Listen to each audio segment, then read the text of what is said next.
Hi everyone, my name is Bilal. I'm going to walk you through creating an OpenClaw agent. So first thing we need to figure out is how to actually create a VM in a public cloud. You can deploy it on your machine, but just because of security concerns, I recommend first starting off in a isolated place, which can be like a VPS. So we're going to do that today. So I recommend looking at Hetzner Cloud. Hetzner Cloud, I think it has the best pricing right now. There are other options. There are Hostinger, but that's close to like $20 a month. I think Hetzner is going to be less than $10 a month, right? And this is an always running, always on agent. So those costs might add up. You can look at AWS, but AWS as well will cost you something like $20 plus per month, right? So I think finding the cheapest option is the best option. You can go. There are some free hosting providers right now, like Oracle is giving you a free tier for I think 1 year, where you can deploy it. The challenge with that is whenever I've tried it, they never had capacity for those instances. So I couldn't really create it. So Hetzner did work for me. So just go on hetzner.com and then just register. I've already registered, so I'm gonna log in. You have to go to console. Right, so I think what you should see is something like a default project. So go ahead and create server. Anything is fine. You can go with x86 or ARM. I would say ARM is going to be cheaper, so let's just select ARM for now and cost optimized. For this, I recommend going with. You can be okay with with this instance as well, CAX 11 for $4 a month. So let's go with that. Let's see what happens. Ideally, I would prefer somebody you give 8 GB, but you can at least start with this, right? What else? This is fine. When you come on images, just select Ubuntu 2404. It should be okay. Okay, now over here, you won't see this. So you go add SSH key. All right, for this, I will share steps on how to create SSH keys. Give me 1 second.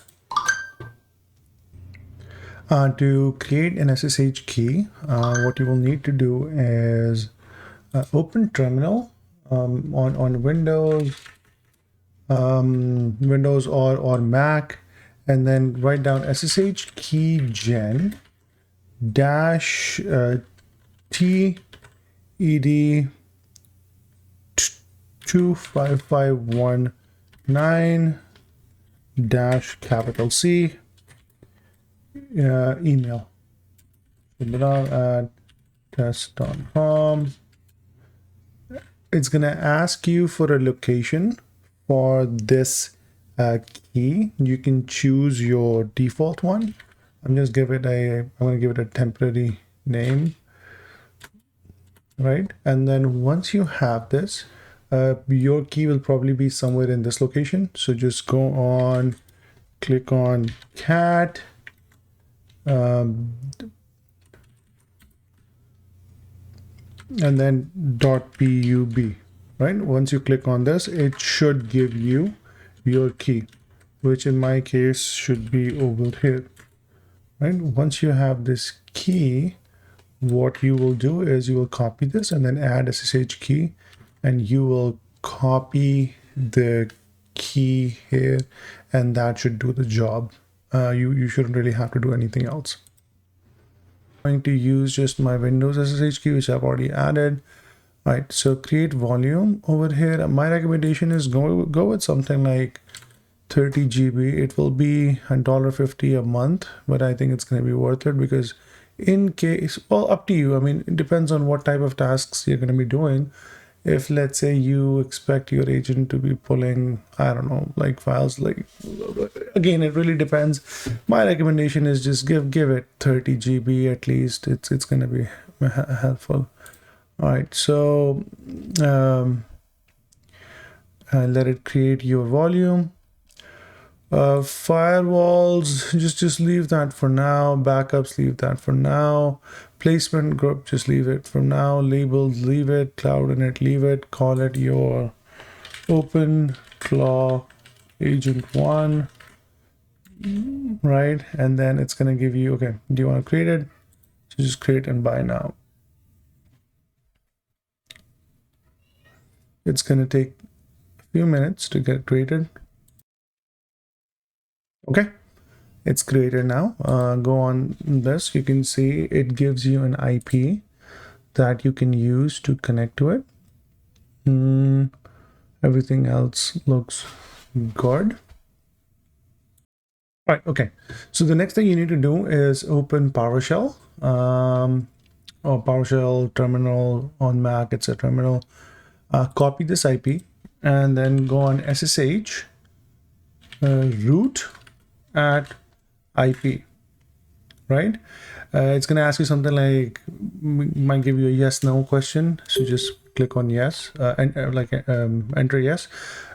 If you run into issues, then what you can do is like if it gives you permission errors, what you can do is write SSH -I, and then you can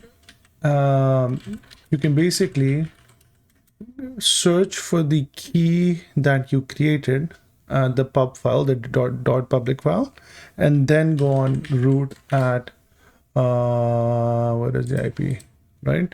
So that should also work in case your terminal cannot find the key. Generally, if you created it in the default location, it should be fine. But if it's giving you problems, then do this. Okay, all right. So once you're in, I would say the task of like Hetzner Cloud is technically done. What we can now do is start the installation process. So go on OpenClaw installation. All right. Okay. It's going to be pretty straightforward. Just go to actually, let's just go to this installer script, copy this, put it over here. Something I recommend people do, and I know this is going to be slightly complicated, but you don't have to worry too much. Click on tmux. What this does is it opens a terminal multiplexer, I believe that's what it's called. And so that even if, let's say, you lose your connection to this VM, you don't really lose the installation that's going on, right? So open it, don't worry about it. It might be complicated, but just don't worry about it, right? Right, so now copy the command now paste the command that you copied and just press enter. Now the installation part should be pretty straightforward. It's going to take a little longer, so I'm going to pause for now. Acha, so the kind of installation part is done. Now it automatically also starts the onboarding process, right? So it first asks you if you want to agree to all the security concerns. Sure. Onboarding mode, quick start. Now this is where things get interesting, and this is where kind of you need to make a decision. It gives you multiple different providers. So for example, you can go with OpenAI, Anthropic. You can go with, if you want to host a model yourself, you can go with VLLM. Like Moonshot AI is being used a lot with OpenClaw. If you have a Google subscription or Google, you want to use Google APIs, you can use that. You can use Grok, Mistral. So you have lots of options here. My recommendation is that if you already have a subscription, like for example, if you have a ChatGPT subscription, you can use that. Or if you have a Gemini subscription, you can use that.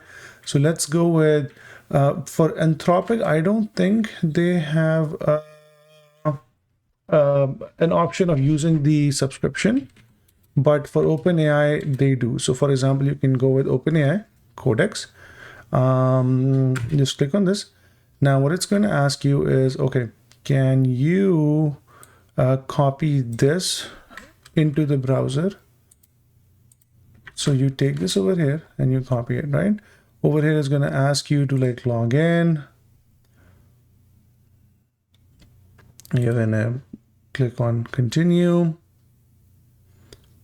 Now it's gonna, it will say site cannot be reached, but that's okay. What you need to do is you need to copy this URL and just paste it over here. All right. And I think this should work. Okay. Now it's gonna ask you, okay, which model do you want to use? I would say let's start with GPT 5.3 Codex. Now this is where things get fun, right? It asks you, okay, how do you want to talk to it? My recommendation is pretty much you can go with anything you want. Telegram is very kind of user friendly right now. So my recommendation is go with Telegram. Very simple. It gives you the instructions on what to do. What I can't really share my screen. There is a go into Telegram and then open a conversation with Botfather. Over there, you have to click on, you have to enter new bot, and then it will ask you questions like, okay, give me the name of the bot. You'll have to do all the, like a few things over there. Then it's going to give you a token. You need to then copy that token. And then you need to paste that token over here. So let me do it. All right, so once you have that token, you will just paste that token here, and then it's going to ask, that should be done. Now it's going to ask you to configure skills. My recommendation is maybe don't start with that right now. Let's add skills more on a need basis. Skills, there's been a lot of like concerns and issues with people getting malware through skills. So just be very careful about like just adding skills into your agent. For this, up to you. I would suggest skip for now. And then it should start your gateway service. So gateway is basically, whenever you hear the word gateway, gateway is just like the main kind of the backend that's running. That is technically your agent. Because always remember that your agent is just this gateway, and then it's retaining a lot of the knowledge that makes it unique and gives it a personality. And then to actually give you answers in natural language, it's actually reaching out to like LLMs to do that. Right. So when you get to this point, I would recommend just click on Hatchet in TUI, Terminal UI, and then now this is technically your agent is up. And then it's going to ask you questions like, okay, what do you want me to call you? What do you want to call me? Your name is, so you can give it things like your name is Sean.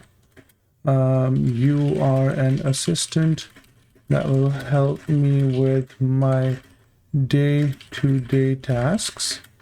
You are a friendly bot. So you can just give it, and now it's going to start building its personality, and I'll show you what it's doing in the backend in a bit.